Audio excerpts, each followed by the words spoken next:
Hi everyone again, Mary here. Oh, no, I think I have to go back with that, have I?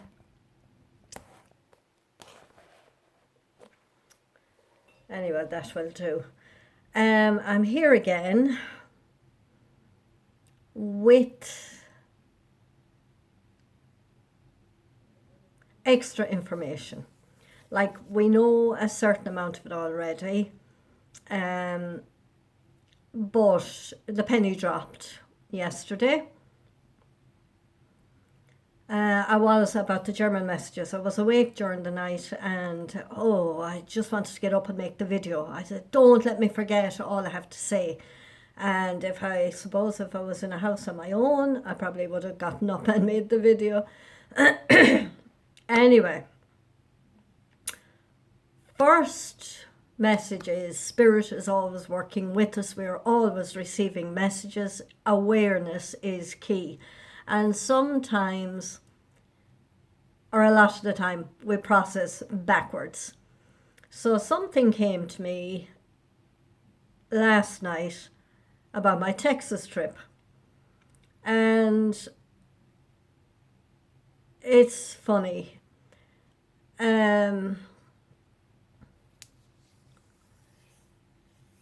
My Australian friend used to be at me to watch the series called Outlander. And I didn't feel drawn to watching it. And when I met her last year, or the year before, whenever it was, in Scotland, she had booked the Outlander trip. And I did it with her, but I didn't go into the castles. They didn't mean anything to me because I hadn't watched the series. But I did mosey around the little towns that they were in. If there was a town, there was a little beach at one of them. So I sat there, I walked, I connected with the ocean, all of that. And I still hadn't watched it. Went to Texas and my daughter-in-law started watching it. She had read some of the books and she was now going to start watching the series. So I sat down with her and it didn't appeal to me for the simple reason that the redcoats were in it and they were very violent, and even not even the redcoats, the Scottish traditions at the time and the punishments for small things, they were really violent, you know. But I am told the love scenes are really deep as well.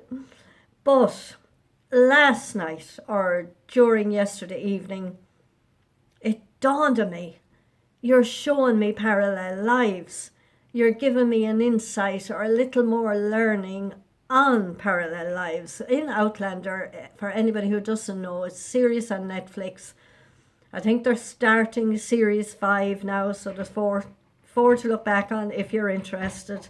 The main lady character puts her hands up against some metallurgic stones and she's catapulted back into the past.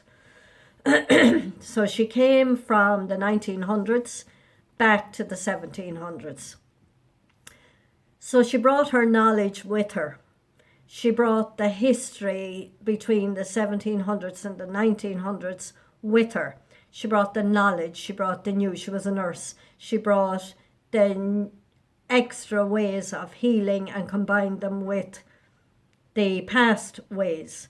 But yesterday it dawned on me, okay, those two lives were going on together. She may not have been partaking in the 1900s. She was just after the war. She had been a nurse. She reunited with her husband because he was in the war as well. And he had brought her on little trips to places like us on the Outlander tour, the castles. Some of them aren't lived in, they're ruins, whatever. So she was going along with him watching all these ruins. And then when she got catapulted back into 1743, there were all these places she had visited in the 1900s, the ruins, but she was living in those places now in 1743. So those two lives were going on at the same time. She was in the 1700s, her husband was in the 1900s. She may not have been taking part in the 1900s, she was in the 1700s, but I do think we dip in and out of the different timelines. And I know, of course, that we're bringing extra knowledge from the past lives, from the parallel lives, from the old way of doing things into the new. And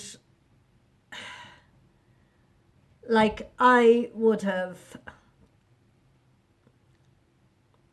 gone into what I used to call spontaneous meditations, but looking at it now,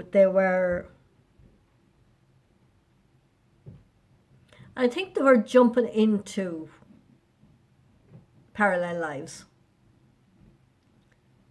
And then I sorted out, with what I know now, I sorted out the parallel life and collapsed the timeline.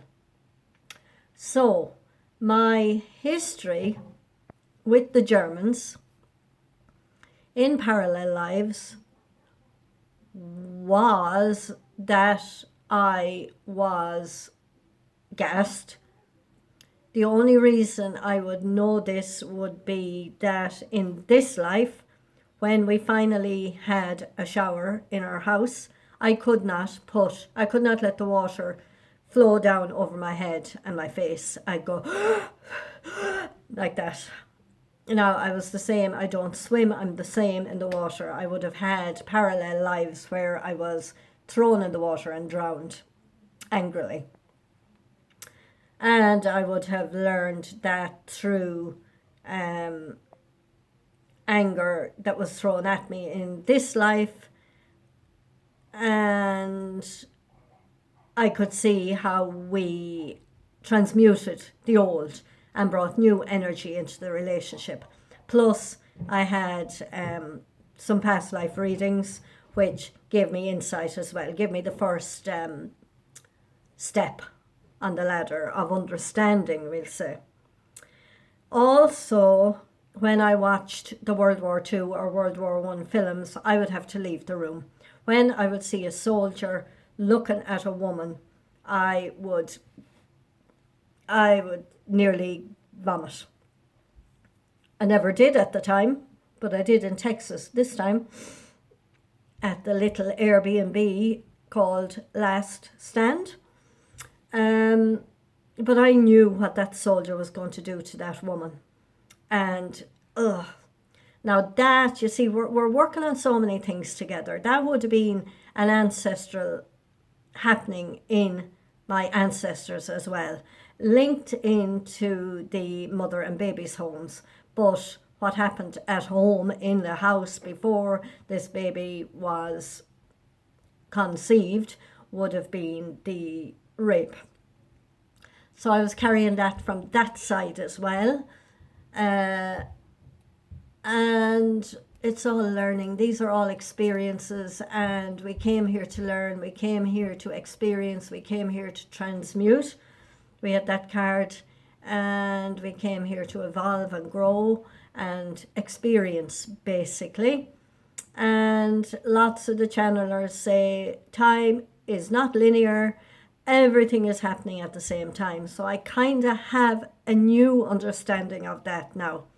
So looking back at all the experiences on my spiritual path since I became aware, I would be thinking and saying that I was healing past lives, but I was collapsing timelines. So there's another one collapsed now, and I had collapsed it before I went to Texas, the German one. And what I couldn't figure out was, well, the conclusion I came to was walking through to peace now and leaving the past behind. But last night I was shown an extra step. There's something we have to understand before we can leave the past behind and move forward into this peace. a friend of mine from the UK messaged me and she said, "Oh, Mary, look what I'm watching. This could be linked into your German messages." So she was watching a YouTube video about Joseph Mengele. I never learned about him in school. Maybe we all didn't. The angel of death in Auschwitz. And interestingly enough, he used to experiment on twins.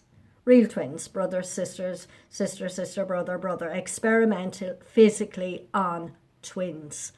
And I've been getting messages from my beloved in shops, on cups, mugs, things he used to say to me, written on mugs. And I was saying, why are you showing me twin flame as well? First of all, looking back, we'll go Joseph Mengele, or however you pronounce it. His anniversary is coming up on February the 7th. Now, my friend said, if you want to watch it, here's the link. And I said, I don't think I want to watch it. I've been there, done that. A friend of mine went to Auschwitz in the middle of 2019 and she was telling us all about it on Facebook. And everybody said, it's an experience we all need to experience in this life just once. And my thoughts were, no, been there, done that, don't need to go back there, don't need to see Auschwitz. So it's something I don't need to do. And I don't need to go to Ellis Island. Probably been there, done that too, don't know, but definitely my ancestors been there, done that, and I've cleared a lot of ancestral stuff. So going back to Joseph Mengele, I said, I don't need to look at that. It's information, it's history, but we've got to take it as information and history. We cannot let it store up. Well, if we do, we've got to heal and transmute the emotions that are stored up. But we cannot hold ourselves there. Wasn't it awful? Wasn't he horrible? And all the words, and may he rot in hell, and all this kind of thing. We can't go there. It's something we're here to transmute and change. And the card that came out the other day, move beyond ancestral patterns. So move beyond what happened in the past and don't repeat it, and don't bring the emotions that we feel around that of judgment, criticism, hatred. I wrote it down to somebody this morning. Judgment, criticism, hatred, and anger. We can't bring them with us into our new timeline. We've got to forgive. Forgiveness is the big message. And with regard to the twin flame path and my Texas message and on twin flames, I had a bit of forgiveness to do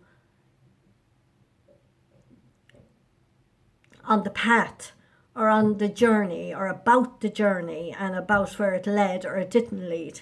So I've been working with the Ho'oponopono prayer. Now, the way I say it is, I know the way it's on the internet is different, but just 4 lines: I love you, I'm sorry, please forgive me, thank you. It shifts energies. And if we would like to work with that prayer, on history, on the world wars, on the concentration camps, on the Catholic Church, on the Japanese wars, on the Korean wars, I know it's easier said than done. And I am very blessed that in this life I didn't experience rape, sexual abuse, beatings, anything like that. But I felt the feelings. It was happening on another timeline. But to me, it's easier to transmute and collapse the parallel lifetimes than what happened in our present life, this incarnation. Now, I'm not saying I had a perfect incarnation this time. I certainly hadn't. I was tested on that last night as well. A video popped up and I went, Oprah interviewing some people. And I went in to listen to that. And it could have triggered me because it was my past and it was a mistake I made. And they tell us there are no mistakes, that everything is the way it's meant to be. But you cannot, you've got to hold yourself accountable, and then you've got to forgive yourself. And you've got to forgive those around you that were involved in that situation. So, forgiveness. So whatever you can do for forgiveness, you could work with the Ho'oponopono prayer in your personal life, in the worldwide stuff, in the present day governments. You know, they're not, what we focus on becomes bigger. What the energy we put out there towards certain leaders gets bigger. So we've got to soften it, and we've got to send them love and light on their journey. I know this won't resonate with everybody, but I know it's what we have to do to move forward. We can't keep holding on to the past and repeating the ancestral scripts or the old anger, fear, worry, judgment, criticism. It all has to go step by step. I'm not saying we'll be able to do it overnight. If you have somebody to forgive, or yourself, or even anything that's coming up in front of you for transmutation, you could write it down. You could write a letter to the person and burn it. You could write a letter to the person and tear it up in little bits. Letting it go and asking for forgiveness and asking for help to move into the new timeline. And I was asking myself, what timeline do I want to walk on now? And it's the happily ever after card from the tarot deck, the 10 of something or other. I don't know the tarot, is it the 10 of cups or pentacles? Some of the good ones. And that's what I want to walk into. I know we have our journeys, I know we have our work to do, etc., etc., but I'm enjoying my work at the moment. I'm really enjoying these videos, and I'm really enjoying how Spirit is working with me, and enjoying it, but bringing the messages out there as well. And if you see me in a couple of weeks low here, it'll be part of it too. It'll be part of a process, and you'll see the unfolding. See where I started in Texas, the cough, the illness, not the illness, but the transmuting. The name Andrew as well. The name of the pizza was Andrew's Pizza. Now, there are a ton of Andrews in my ancestral line. And there's one in every generation, as far back as I can go, which is my great-grandfather, his brother. And then my grandfather had a brother, Andrew, and he had a son, Andrew, and one of his brothers had a son, Andrew, and one of my cousins has a son, Andrew. All the Andrews, so I don't know. Andrew for whoever. Maybe there's an Andrew you have to forgive. Maybe there's an Andrew you have to call. Maybe there's a past Andrew, whatever. And I know it's for me too. I do know it's for me, so there'll be more information coming on that. One of the Andrews went to America on a boat, and he's there. The Keena men were always dressed up. It didn't matter what they were going through. They had their suit and their shirt and their tie and their shiny shoes on them. And this picture of this Andrew is the same. He was going to a new land. He didn't know what he was facing. Another thing I meant to say. And off he was going to America. These were brave people. Also, the brave people, I had an ancestor on the other side, on my grandmother Cassidy's side, and he got killed in World War One. Now, I was in the bath one night in my apartment, and he was with me, and he was teaching me about fear. Whatever I was going through at the time, there was fear involved. And he said, I went out into that World War to do my duty. It was something that called me. I wanted to do it. When I got there, it was much different to what I thought it was going to be.